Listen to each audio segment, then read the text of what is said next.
Hello everybody and welcome back to the weird and unusual animal iceberg. Today we're going to take a bit of a deeper dive into tiers 4 and 5 of the iceberg.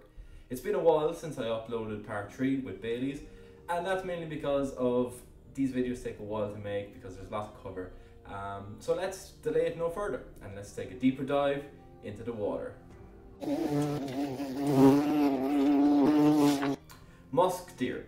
Musk deer are, unsurprisingly I guess, known for the musk it produces, and it uses it as a form of communication between itself and other members of its herd. Musk deer are usually found from Siberia to the Himalayas in mountainous and forest regions, and the musk it produces is actually one of the most expensive animal products throughout the world. Musk deer actually lack true antlers like other deer, but instead have canines which protrude from their mouth and that constantly grow throughout their entire lifetime and can grow up to 10 centimeters long. The Amami rabbit, also known as the Ryukyu rabbit, is a dark furred rabbit which is only found in the Amami Oshima and Tokunoshima, which are two islands located between southern Kyushu and Okinawa in the Kagoshima prefecture in Japan. That was a lot to get my Irish voice around, not being familiar with Japanese pronunciation. The Amami rabbit is often referred to as a living fossil, and this is because it's a living remnant of ancient rabbits that once lived on the Asian mainland, where they died out, only remaining now on these two small Japanese islands where they live today.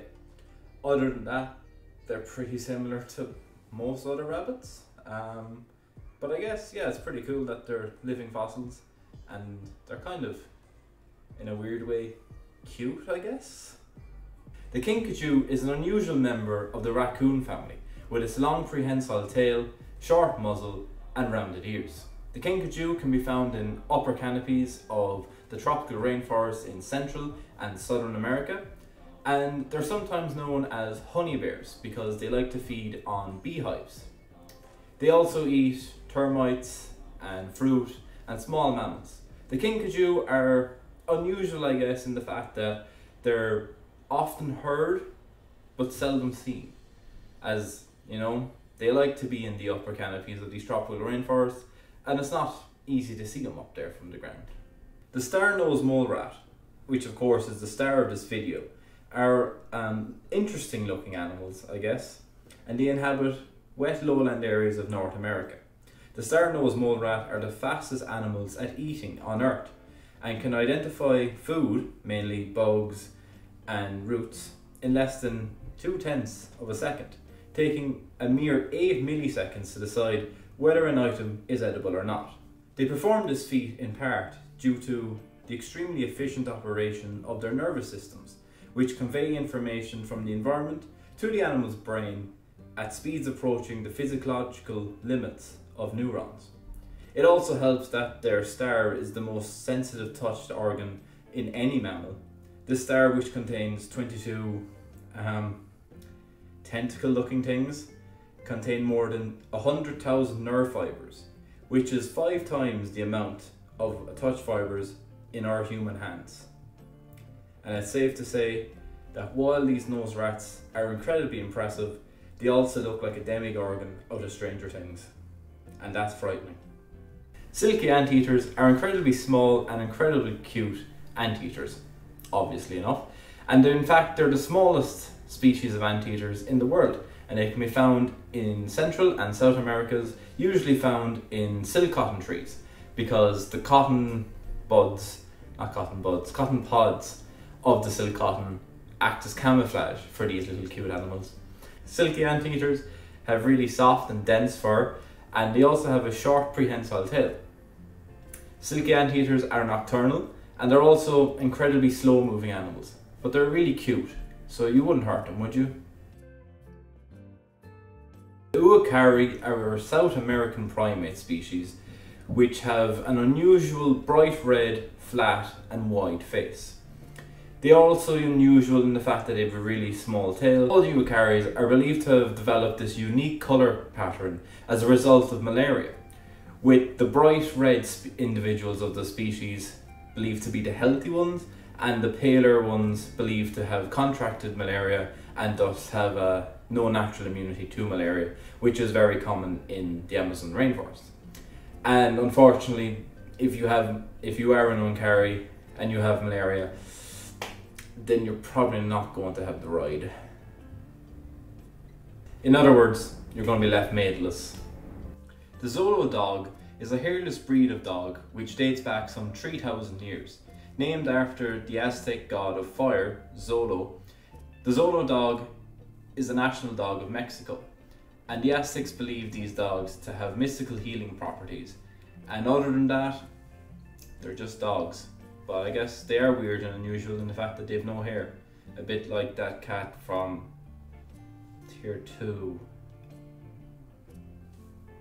The Sphinx cat, that's it.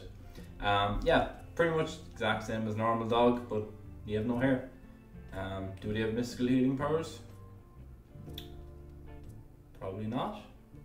The pink fairy armadillo is an endangered species of armadillo, which can be found in parts of Argentina and other areas of South America, and is currently endangered by the destruction of its habitat and by domestic dogs.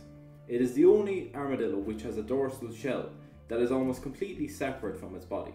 It digs so fast it can bury itself in a burrow in seconds when threatened, and the armor plate functions as a cork to seal the entrance from the burrow. It digs burrows beside large ant colonies to provide a constant source of food. These amazing diggers moving sand with their large front claws effortlessly. They move underground like swimming through water, or so it's said. And the pink armadillo has very small eyes and relies greatly on hearing and touch to navigate. This species is forced to leave its burrow at time of heavy storms because of fear of drowning and getting its fur wet, as wet fur may cause an armadillo to die as it cannot thermoregulate properly, meaning that it can't control its body. So if its fur is wet, then it will essentially die of ammonia or cold related images. Gigantopatheticus lived from about 2.6 million years ago to 11,000 million years ago, and they grew up to 10 feet tall and they weighed 1,100 pounds. Gigantopatheticus are largely thought to have been the origin for Bigfoot, Yeti, Sasquatch, that sort of cryptid, and they've only really been found in caves in southern China, meaning that they would have lived in the tropical areas of China up until their death. It is thought that Gigantopatheticus even shared the same lands with Homo erectus, and maybe these ideas of a large giant ape going around the tropical forests with our own ancestors brought the idea of Bigfoot. It is believed that Gigantopatheticus actually went extinct because of cooling temperatures which decreased the forest they depended on. And I actually really like the idea that Gigantopatheticus was the origin story, for want of a better example or metaphor, for Bigfoot or Sasquatch or even the Yeti. I just think it's really cool that this really big ape, if it even existed to begin with, was like the origin for one of the most famous cryptids that even David Attenborough believes in, and that's kind of cool. On to tier 5 then, with the barbarousa. Now the barbarousa, also known as deer pigs, are found on Indonesian islands, and unlike elephant tusks, for example, their tusks are incredibly fragile. However, some older males of the barbarousa, their tusks extend indefinitely, I guess, so much so that they continue to protrude and eventually bore into its skull, killing the animal, which is, you know, quite sad and a painful way to die. A cool local legend about the barbarousa are that they actually use their tusks to hang from trees at night and sleep. I know why. I don't know much about the barbarousa, to be honest. I feel that's untrue. Paleoparadoxia was a large, fully aquatic herbivore that lived in the Miocene from 25 million years ago to 5.3 million years ago. They were found in North America and Asia and resembled a sort of webbed hippo. Like hippos, they tend to walk on the ground of the waters, so seas and fresh water. And again, like hippos, they like to eat the grasses down there. And other than that, they're kind of pretty similar to just hippos, except they have webbed feet. And yeah, they were fully aquatic, and it's thought that they only came up to breed there. The famous narwhal, also known as the unicorn of the sea, are a small toothed whale found along the coasts and rivers throughout the Arctic. The males possess a long straight tusk that protrudes forward from the mouth, and all narwhals actually have two tusks, but one is usually a lot more pronounced than the other.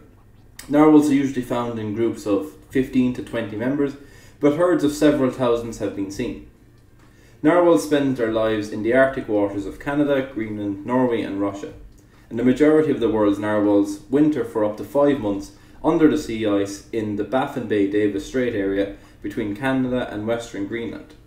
Cracks in the ice allow them to breed when needed, especially after dives, which can be up to 1.5 miles deep. The narwhal mainly feed on the Greenland halibut along with other fish, squid and shrimp, and they're just really cool animals. The lowland streaked henrik is a small insectivorous mammal that's endemic to Madagascar, and they have a long snout and they exhibit spines along their body. They're distinguished by two main features. The first one is their long black snout, and the other feature is a black striped coat with yellow stripes, and also exhibits yellow spines across the crest of its head. And these spines act as self-defense against predators. They're the only mammal species which exhibits stridulation, which is where you rub two body parts together to create a sound. This is more commonly found in insects and snakes, for example. So say when a baby tenrec loses its mother, it will rub together its spines to create a sound to allow the mother to locate it. There's also a hypothesis that the lowland streaked tenrec uses echolocation to find each other.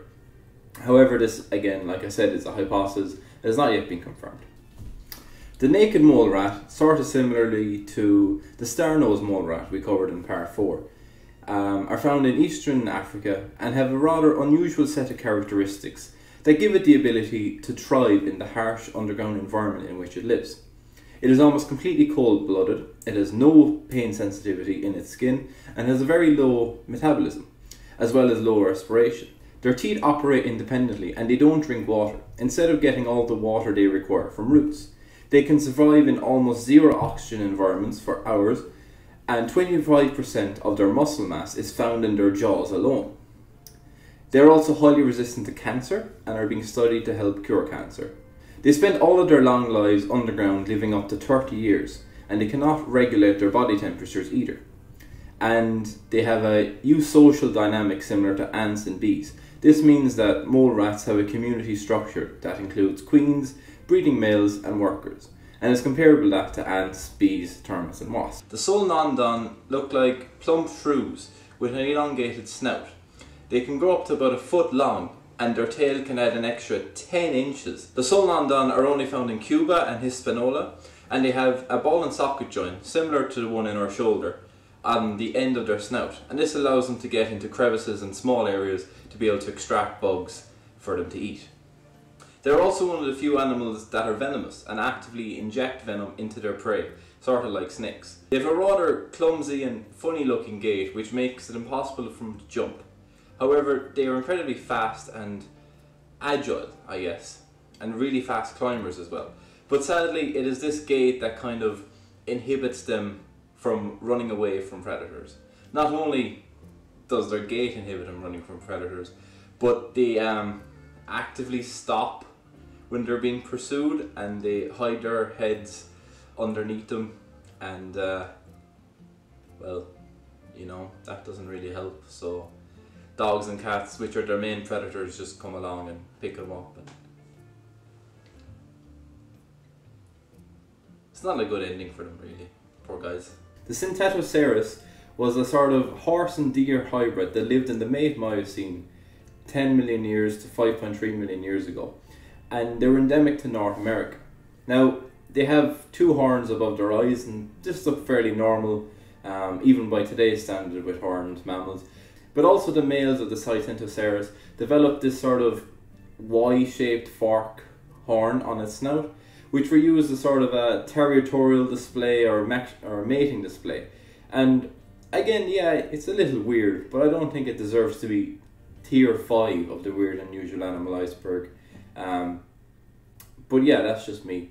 Again, I'm going to do a tier list of all these when I'm finished, just to rank where I think the weird and unusual ones are and how that relates to the iceberg. And if you've watched this far, fair play to you. Thanks very much. And yeah, catch you all next time for tier 6, the finale of the weird and unusual animal iceberg video, and we'll see you later.